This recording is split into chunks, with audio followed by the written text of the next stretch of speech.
Transfer rumours everywhere for West Ham at the minute. Everywhere. Left, right and centre. And that's just the strikers. So much so, I've handpicked the ones I'm going to talk about. I'm not going to talk about Felipe Anderson or Jesse Lingard or any of that stuff. I've gone with the names that I recognise, the names I know, and the players' names I can actually pronounce. So if you're looking for the most up-to-date, informed transfer rumour show, you're in the wrong place. But you're wanting chosen ones to make this video easier for me. Hello and welcome to the West Ham Transfer Rumour Show. Right, Joao Mario, remember him? I signed him a couple of seasons ago on loan.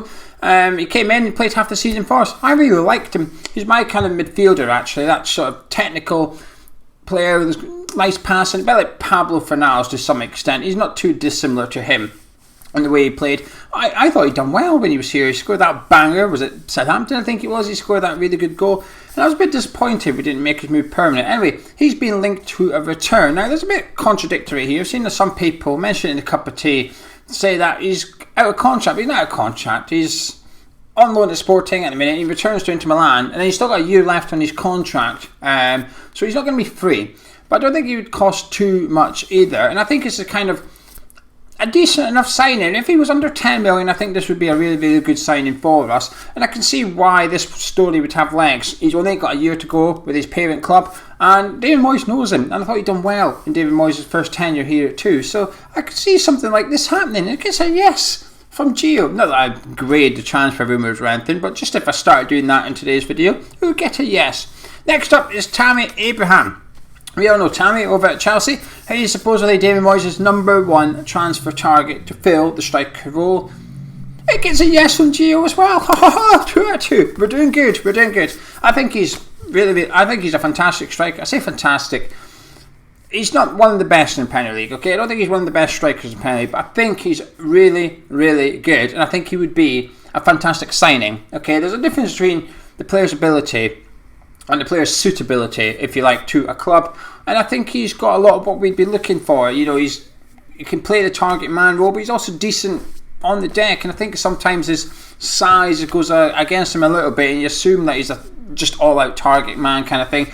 But he's not. He's got some nice touches about him, and I think this would be a really good transfer for us. The valuation would be the problem. I think I've seen 35 million was a number that was getting put out there. Now, I think 35 million for Tammy Abraham would be fair, probably fair for Chelsea and fair for West Ham, but I think you would get a better calibre of player away from England. I think this is the problem, isn't it? We're shopping in England, we're shopping in the Premier League, and there's just a bit of inflation that goes on there. The players are worth a bit more because they play there, and he's an English striker too. But if we were to sort of go to the Bundesliga, La Liga or something like that, I think you would get a better player for 35 million. But Tammy Abraham at West Ham, I would love that. I think he would do really well here. And then we've got Edouard of Celtic. Now, we've been linked to him for quite a while now. I remember speaking about him a year ago when, like this time last year, we were speaking about him. I thought he'd be a great signing for us then, and I still think that. His form, I wouldn't say ignore it at the minute, but I don't think it's a true reflection of his abilities. His form is somewhat dipped at Celtic, but they're just a shambles of a club at the minute. They're just a bit of a mess. He's sort of been linked away with a move for quite a while, and I think there is probably a little bit of head down about him at the minute where he just wants to leave Celtic. I think he will leave Celtic this summer, and I think he will go to the Premier League. I don't think he'll come to West Ham. I've convinced myself he's away to Leicester City to reunite with Brendan Rodgers. I think he'd probably get more chances at Leicester City too, because I think they do need a striker. They've got Vardy and Iheanacho, and that's about it. Whereas, you know, we've got Antonio and just Antonio. But I don't think Edouard. The problem is, we know we're in the market for 2 strikers. That's part of the rumours at the minute. That the strikers and Jesse Lingard are a priority, and then another striker, a centre midfielder, and a centre back, and possibly a goalkeeper seems to be the things that we're getting linked with at the minute.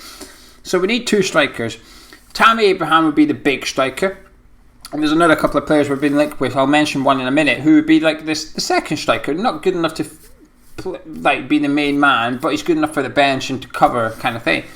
I think Edouard is somewhat in the middle of that. I don't think he's good enough to come in and take Antonio's spot, but he's too good to come in and sit on the bench. Does that make sense? So Edouard doesn't really fit what we're looking for either positions, and it would be a bit awkward. If you signed him, I think you would need to sign someone very similar in terms of ability and price range. I think you'd have to get another two 15, 20 million pound strikers in and almost have them compete with each other and Antonio. And I just don't think we're a club that can do that pending European football. So I'm going to discard that one, and I'm just going to assume he's off to Leicester City. Then we've got the guy that might be the second striker at West Ham, as well as Tammy Abraham or En-Nesyri, and that is Nketiah of Arsenal. Now, we were in for him in January, we know that. He's only got a year to go in his contract at Arsenal. I can't remember the player's name. There's another youngster at Arsenal that's a striker that's sort of emerging at the minute, and he's supposedly highly thought of there and expected to do better than what Nketiah has. So he could be on his way out of there. Now, I think it's fair to say that Moyes does like him a little bit. I do sometimes think there's too much smoke without fire sometimes. I think this is one of those situations because he does work hard. He's a decent little player, homegrown as well. Just needs a chance. He might not quite make it in the Premier League. He might not quite be good enough, but I think the price reflects that. However, he could also come in and smash it. He could also come in and not quite Jesse Lingard up a little bit, but he could come in and we've got a Premier League player at a substantial discount because he wasn't given a chance at Arsenal. I'd like this signing. Another tick. We're on 3 now. Edouard kind of does as well. I think he's a good player, but like I said, the finances and that around it would be somewhat iffy. Nketiah though gets the tick, assuming he's not the only striker. We would need a other one.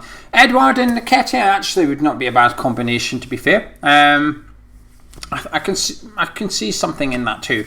And then we've got Ross Barkley. Now this gets the no, this doesn't get the GOC of approval because he's gone to Villa and it's not quite happened, and that concerns me a little bit. That makes me wonder why it's not worked out.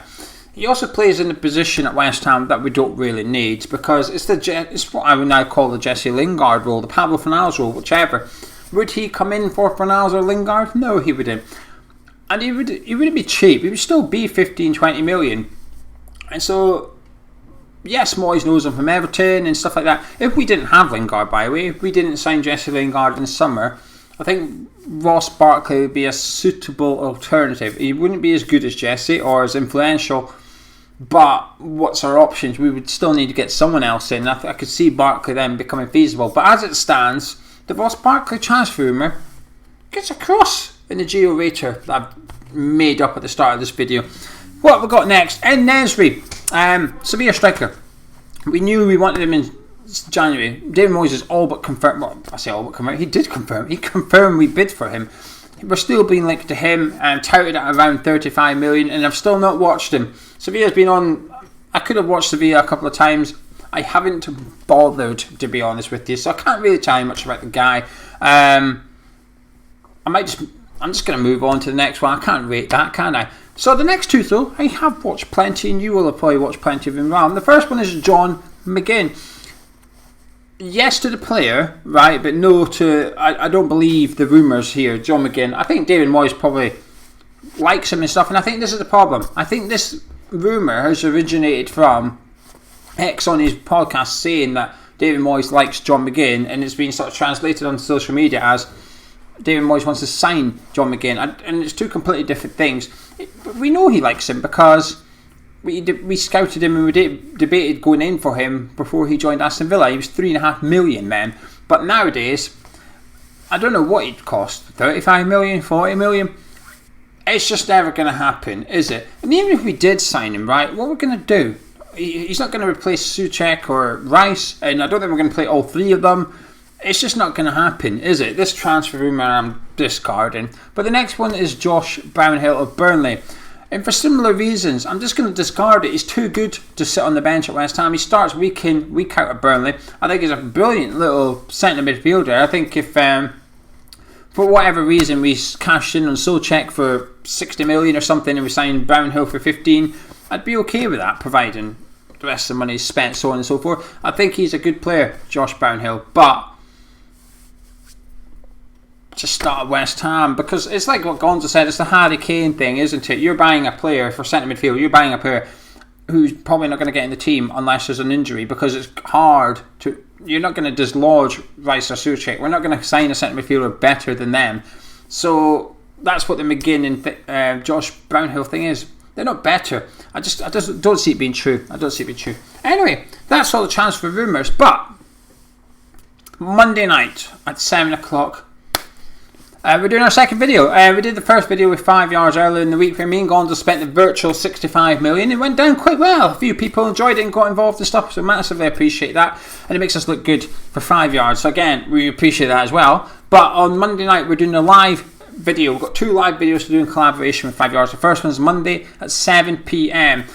We'd appreciate as many of you joining as possible. What we're doing is, you guys are spending the budget. We've got 65 million to spend, and we're doing a striker episode on Monday. So if there's any strikers you would like to see West Ham target in the summer, get them in the comments of this video so we can get some prepared. We'll be having a look at En-Nesyri, probably Ivan Toney, maybe Adam Armstrong as well. We'll be having a little look at them in the video, discussing them, interacting with the live chat a lot.